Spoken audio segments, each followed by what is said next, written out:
Hey everyone, Adam here with Hometown Acres. Welcome back. We've got a firewood delivery. Well, actually two firewood deliveries we're going to be taking out here today. Before we get to that though, I want to talk to you about a major design flaw with my Coyote tractor.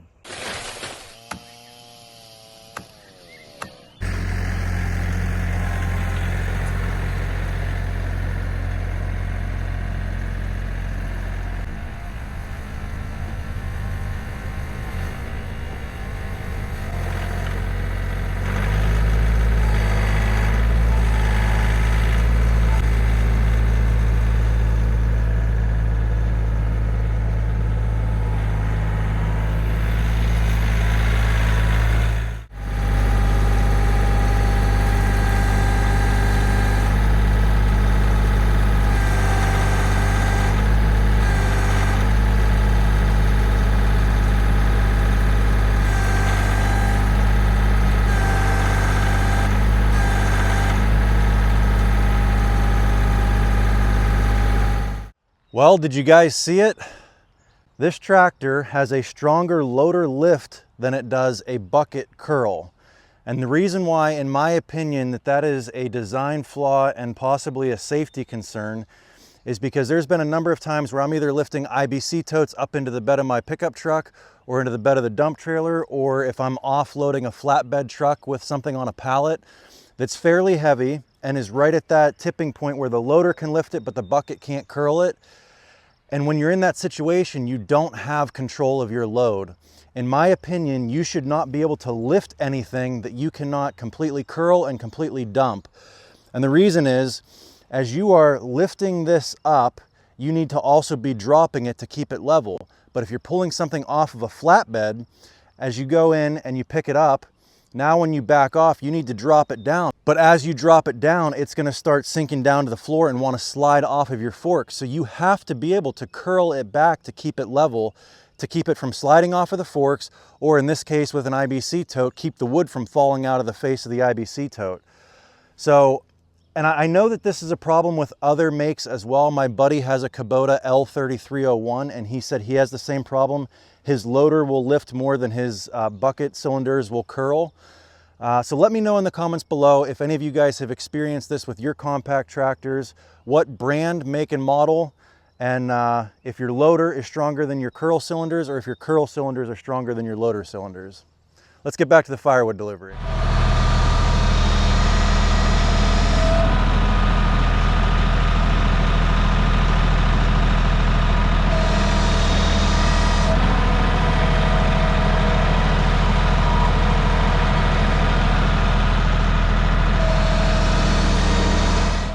Now this delivery is actually getting split between 3 different places. This first one is 1/3 of a cord. The second one is going to be 1/3 of a cord. And so I need to separate them out, and I can't just dump it when I get there, unfortunately. So I am going to have to hand chuck these out of that basket. Now, like I mentioned, we've got 3 different deliveries going to 3 different places. And because of that, the first one has to go in an IBC tote, so it's separated. The second one though, I can just go ahead and dump it directly into the dump trailer. That way when I get there, it's still separated from the first delivery, but when I get there, I can just dump the second one out. And as I mentioned before, those IBC totes full of firewood are right at the max lifting capacity of what my tractor can do, and so dumping one into the dump trailer is a bit sketchy. So as you can see, I just put my skid steer quick attach mounting plate from Baumolite on the excavator because I have way more lifting capacity with this excavator. I can lift it higher and I can get more of a full complete dump. So we're gonna go through the pallet forks on this, head down there, pick that second basket up and dump it in the dump trailer. Now, when I got this skid steer quick attach mounting bracket for the excavator, I needed a heavier duty set of pallet forks because I had a 42-inch set of forks rated for 2,000 pounds, and this excavator will pick up much more than that. So I got a new set of 48-inch forks that are rated for 5,000 pounds. And these are from Martach. Both Baumolite and Martach are both manufactured in Canada. and well reputable companies.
Feel it out there.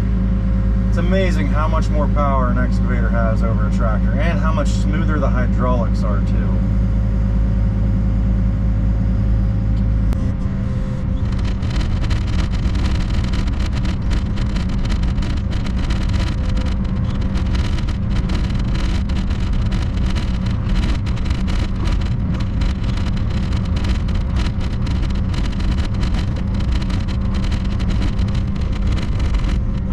I have been looking forward to trying this for some time. I have done this with the tractor, not over the bed rails, but just in the back tailgate, and it's a struggle with the tractor. And I've seen other people on YouTube, like Jake from Dude Ranch DIY, do that, and I've seen other people do it with skid steers. Skid steer seems to work a little better because, again, you've got more sophisticated, advanced, powerful hydraulics than you do with a tractor.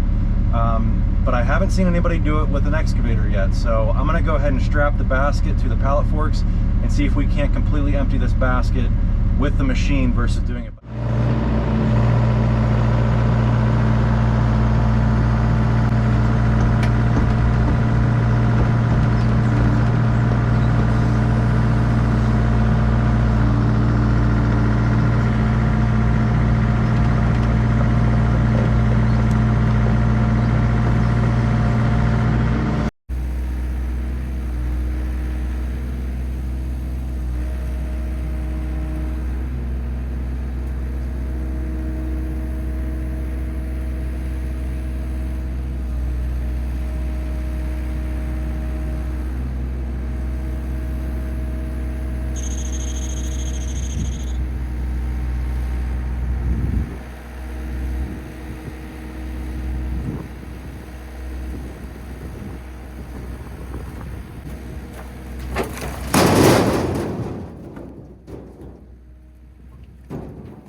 Well, it worked about as well as I expected it to. I had a feeling it wasn't going to be able to get everything out, and as you can see, there's just a little bit left, but that still beats hand chucking all that stuff in. Just a little bit left there I got to do by hand.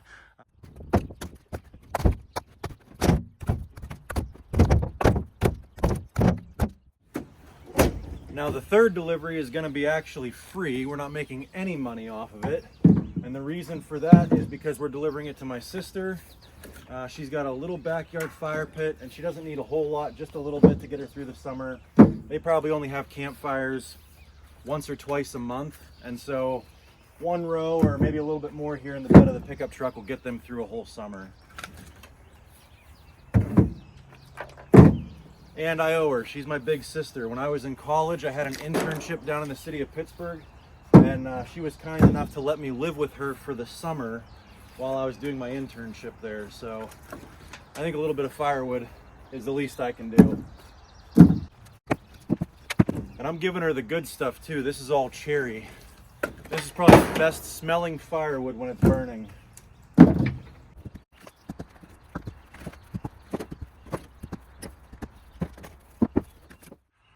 All right, we are all loaded up. First delivery, second delivery, third delivery.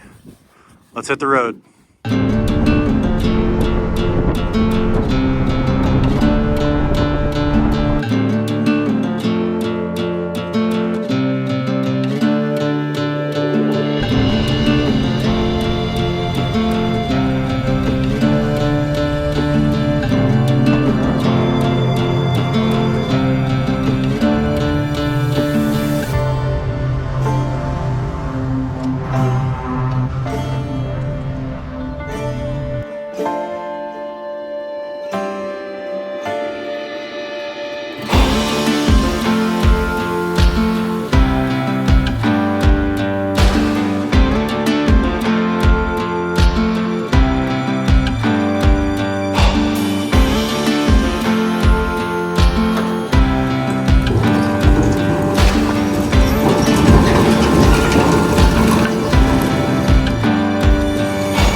All right, so we made it to the final delivery of the day. This is my sister's place.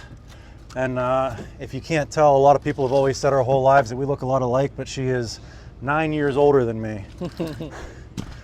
But yeah, she used to have, or I guess still has, a propane fire pit? Yeah, we don't use it very much anymore. Yeah, and I have converted them to a wood fire pit. Actually, your neighbor converted you to a wood fire pit because they had a solo stove, right? Yes.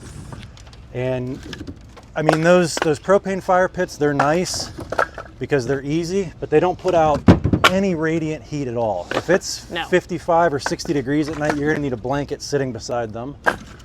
And you just get such a nice warmth. Plus, you know, cooking marshmallows and hot dogs and stuff, it's just not the same if it's not a real wood fire. But yeah, they've got a nice little fire pit out here beside their pool. And we're gonna get them loaded up.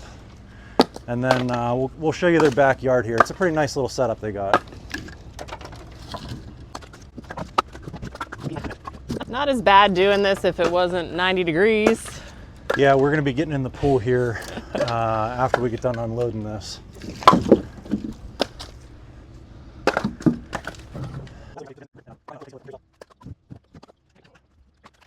Thank you. Keep you stocked for a little while anyway. Yeah.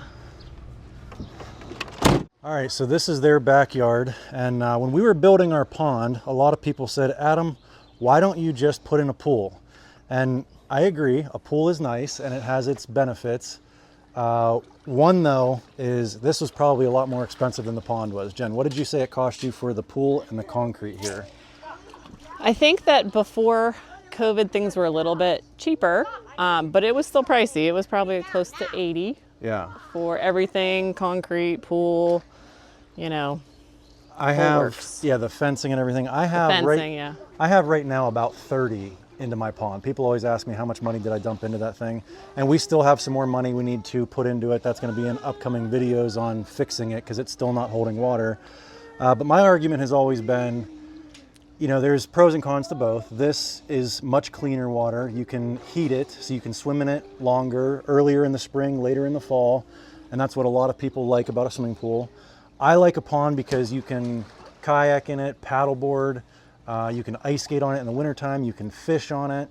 There's just a lot more things you can do with it year round than you can with a pool. This you can really only use from about May through, what, October? October starts to push it because nights, when the nights are cold, it's costs way more money to heat. Yeah. And the kids won't get in it unless it's warm. Right. So, and like I said, we love wintertime so much and being able to go out and ice skate, although this winter was kind of a crappy one. We didn't really get to ice skate, but I think one day, and even that one day, it was still kind of slushy on top. It wasn't a great day for ice skating. Right. But yeah, so, I mean, my parents had a pool, my sister has a pool. I see the benefit to having a pool. I prefer a pond, and I would prefer a pond that was full. So we're gonna be working on that coming up here this summer. But yeah, so this is their little fire pit area. You can see the old propane fire pit that they had, and then their new little solo stove. And I think when they bought that, they didn't realize how small that solo stove was gonna be. My recommendation when it comes to any kind of fire pit is you don't need a solo stove. You don't need a smokeless fire pit as long as you have good dry firewood. You could get a fire going out there in the yard. If you have good dry firewood, it's gonna be smokeless. And if you're dead set on getting one of these solo stoves, make sure you get the biggest one that they have that you can actually fit a full-size piece of firewood in. All right guys, so we just got back from my sister's place and I wanted to give you one more visual before we wrap this video up on the loader lift versus loader curl design flaw that I was talking about earlier. All right, so this is a very real scenario that we have faced before when we were building our garage. So when they delivered the materials for the garage, they brought everything on a flatbed truck, which is, you know, sits probably 2 to 3 feet up off the ground. And then you've got a bunk of plywood and then a bunk of metal roofing on top of that. And when I went to go grab that bunk of metal roofing, you know, metal roofing is very heavy, especially when you're doing a 30 by 46 garage of metal roofing. So I went to go pull that off the top of the bunk of plywood. And when I went to go pick it up, I could pick it up, but I could not curl it. And let me show you what happens when you go to try to set it down and keep it level. So again, right now we're pretending like we have 1,500 pounds of corrugated metal roofing on the pallet. We can lift it and lower it, but we cannot curl it right now because there's too much weight on there. So to get down to the ground, what I had to do was ratchet strap it to the pallet forks so it wouldn't fall off when I lowered it to the ground like this. If I hadn't taken that extra step to ratchet strap it to the pallet forks, I would have ruined a lot of expensive metal roofing. Anyways, guys, I think that's gonna about wrap this one up. Let me know if you've ever experienced anything like this with your tractors, with your loader lift cylinders or your bucket curl cylinders. And if you've never bought a tractor before, definitely something to pay attention to when you're shopping. If you guys enjoyed this one, give me a big thumbs up, click that subscribe button, and we'll see you on the next one. Thanks for watching.